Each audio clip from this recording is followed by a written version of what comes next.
한동훈 대표가 어제 팩트와 법리 이야기를 했습니다. 네. 검찰의 이번 결정은 팩트와 법리에 따라서 결정된 거다라고 주장을 했는데요.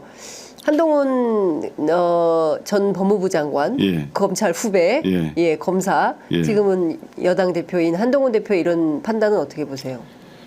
한마디로 이연령 별령이죠. 이연령 별령이다. 이 사건을 보고 느낀 게 사건을 한쪽만 보면 아닌 쪽으로 보면 다 아닌 쪽으로 볼 수 있을 수 있습니다. 그게 이제 마지막에 상세히는 안 봤는데요. 이런 표현을 썼어요. 이게 이제 법조인 출신들이 자주 쓰는 말입니다. 아, 그래요? 나는 기록을 안 봤으니까 자세히는 모르지만 그렇다. 이렇게 자기 판단을 얘기할 때 일종의 단서죠. 나는 잘 모르지만 그런 것 같다. 이런 표현을 쓸 때 상세히는 안 봤지만 이렇게 말하거든요. 저는 진짜 그 여당 내에서조차 부끄러울 것 같아요. 이번에 입장이 안 나왔어요. 여당 국힘 의원들조차 이거 이상한 거 아니야? 이렇게 했을 것 같아요. 제가 만약 국힘 의원이라면 며칠간 도망다녀야 할 것 같아요. 부끄러워서. 창피해서 도망다녀야 될 수준이다. 한 대표도 그 얘기를 했다는 얘기는 마지막에 상세히는 안 봤지만 단서를 붙인 걸로 봐서는 그냥 궁여지책으로 한 말씀 같아요. 그러니까, 법조인이라면 그런 말 하기는 어렵죠. 그러니까 법을 배우고 법으로 수많은 사람들을 그동안 단죄해 오지 않았습니까? 얼마나 많은 사람들이 입건하셨습니까? 그런데 이 사건을 보면 너무 뻔한 사건인데 너무 간단한 사건임에도 불구하고 대통령 부인이기 때문에 기소조차 못하고 무혐의 종결 소환 조사조차 못하고 소환 조사 제대로 못하고 압수수색도 못하고 정말 그 흔한 압수수색 그 흔한 압수수색 야당 대표 수사할 때는 뭐 수백 번씩 압수수색하고 심지어 뭐 참고인 것까지 압수수색하고 그렇지 않습니까? 야당에 대해서 이렇게 하면서도 이게 휴대폰조차 압수수색하지 못하고 출입자조차 압수수색하지 못하고 말씀하신 것처럼 물품도 압수수색 못하고 이런 상황이라면 믿을 국민이 있을까요? 여당 내에서조차 법조인 의원들이 자신 있게 이렇다 말할 의원들이 겉으로는 모르겠는데 속으로는 부끄러운 의원들이 꽤 있었을 거다. 저는 이렇게 생각합니다. 지금 내일이요. 오전 11시에 최재형 목사님께서 검찰 앞에 가셔서 기자회견할 예정이신데요. 수사심의위원회를 개최해라. 그래서 내가 정말 이 빼기 그 빼기 맞는지 내가 확인을 좀 해야 되겠다. 이런 말씀도 하시고 있습니다. 그리고 이원석 검찰총장이 이 사건과 관련해서 패싱 논란이 있지 않았습니까? 본인도 모르는 사이에 이창수 지검장이 직권으로 그냥 소환 조사를 한 건지 당한 건지 알 수 없는 수준으로 해버렸고 그 사후에 보고에서 그야말로 경로를 했다는 것이고 관련해서 직무 이거를 뭐 사실은 감찰을 지시해야 되는데 감찰은 하지 않고 뭐 그냥 진상 규명도 아니고 진상 파악 이렇게 했습니다. 이원석 총장이 수사심의위원회 열어서 이 사건 다시 들여다보려고 할까요? 오늘 결정을 할까요? 그러니까 수사심의위원회라는 게요. 문밀 총장실에 만들었습니다. 제가 문 총장과 함께 제가 보좌진이니까 보좌를 했으니까 그래서 수사심의위원회 규정을 만들었는데 국민적 관심사가 있거나 사회적 이목이 쏠린 사건에 대해서 검찰 수사를 믿을 수 없으니 시민의 눈에서 한번 판단 받아보자.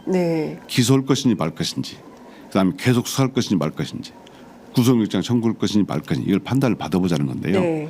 그게 법률에 있는 제도가 아니고 검찰 내기로 만든 규정이다 보니까 그 효력에 대해서 권고적 효력밖에 없습니다. 말하자면 여기서 기소해라 해도 안 받으면 끝이고 기소지 말하게 해도 기소하면 끝이고 이런 상황이에요. 더군다나 이원석 총장이 직권으로 이렇게 해라라고 한다 하더라도 지금 임기가 한 달도 안 남은 한 달도 안 남은 분이 9월 15일을 날 끝납니다. 뭘 말을 듣겠으며 또 검찰에서 이렇게 불기소를 결정을 했는데 그걸 뒤집기 쉬울까요? 그렇지 않을 것 같은데 저는 설사 수사심의위원회를 열어도 정말 그 총장이 의도하는 결과가 나올까 회의적입니다.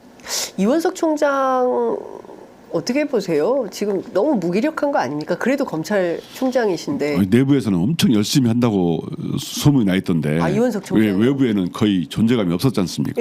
내부에서 열심히 한다고 알려져 있어요. 그런데 제가 그 5월달에 갑자기 예. 제가 전에 말씀드린 대로 그 총선 전에 그렇습니다. 검찰이 예. 아니 김건희 씨 한 분 소환 조사 못하는 게 말이 되냐 네. 이렇게 비판이 내부에서 엄청 나왔습니다. 예. 선거 전에. 예. 저도 그 얘기를 여러 번 들었어요. 아. 그 전직들도 도대체 검찰 뭐 하는 거냐. 예. 김건희 씨 한 분 소환 조사 못해가지고 예. 검찰이 아장나게 생겼다. 이렇게 아장나게 생겼다. 예, 그렇게 표현을 하더라고요. 예. 그래서 저는 총선 전에는 소환 조사 할 줄 알았어요. 예. 그런 갈등이 꽤 있었습니다. 예. 제가 알기로는. 예. 그러다가 이제 5월달 들어서 수사팀을 꾸려서 정말 철저하게 수사하라 이렇게 이원석 총장이 그때서 얘기를 했잖아요. 네네네.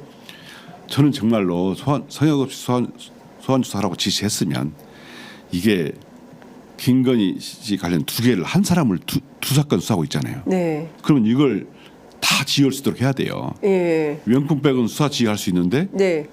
도이치모터스 사건은 지휘를 못 하잖아요. 예. 아니 근데 이원석 총장 부인 조사하는 게 아니잖아요. 그렇잖아요. 그러면 네, 당연히 이원석 총장의 부인이 주가적하고 이원석 총장의 장모가 무슨 요양병원 관련해서 한 것이 아니라면 용산 대통령한테 공개적으로 수사지휘권 회복시켜 주세요. 라고 했어야 돼요. 네. 5월 달에. 5월 달에. 예. 근데 그 얘기를 못하고 공개적으로 못한 거예요. 예.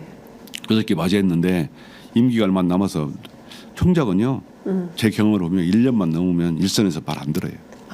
인사권도 없고. 1년만 지나면 레임덕이 임기가 2년인데 1년만 반환점만 넘으면 말 잘 안 듣습니다. 그럼 새 총장 누가 오나 이것만 보시는군요. 예. 자 그러면 그 기대할 게 거의 없다 이렇게 봐야 될 것 같은데 심우정 총장은 어떻게 할까요? 심우정 총장은 아마 이미 다 결론이 난 다음에 취임하기 때문에 부담이 없을 것 같은데요. 아, 이현석 총장이 설거지 싹 해놓고 집에 가면 근데 딱 새 집에 지금 그 심우정 총장이 새로 와서 이렇게 역할을 하게 되는 겁니까? 그럴 것 같습니다. 예. 이현석 총장이 후임 총장한테 원래 총장 한 달 정도 남았으면 일체의 결정을 안 해요.